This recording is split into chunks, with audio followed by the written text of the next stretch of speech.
سورة المزمل مكية. بسم الله الرحمن الرحيم. يا أيها المزمل قم الليل إلا قليلا نصفه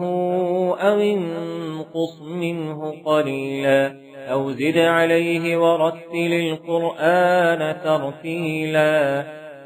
إنا سنلقي عليك قولا ثقيلا إن ناشئة الليل هي أشد وطئا وأقوم قيلا إن لك في النهار سبحا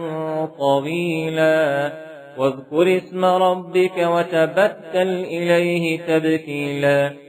رب المشرق والمغرب لا إله إلا هو فاتخذه وكيلا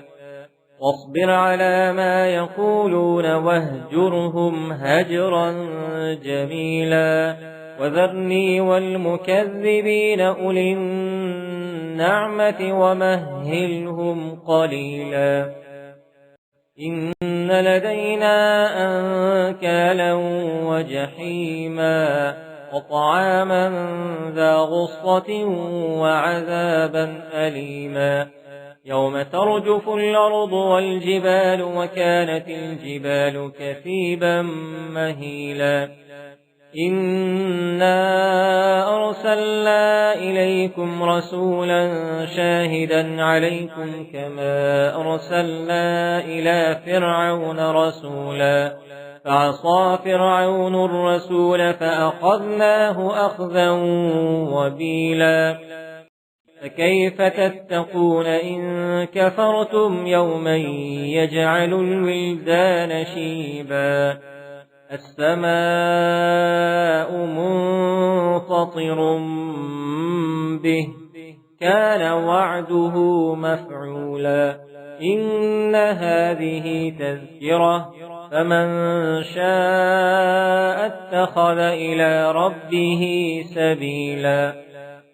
إن ربك يعلم أنك تقوم أدنى من ثلثي الليل ونصفه وثلثه وطائفة من الذين معك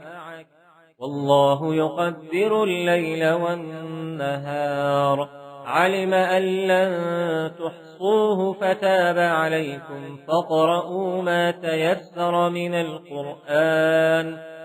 علم أن سيكون منكم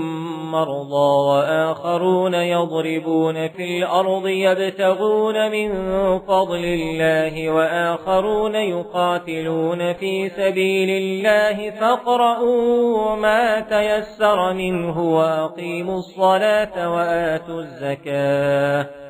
وأقيموا الصلاة وآتوا الزكاة وأقرضوا الله قرضا حسنا وما تقدموا لأنفسكم من خير تجدوه عند الله هو خيرا وأعظم أجرا واستغفروا الله إن الله غفور رحيم.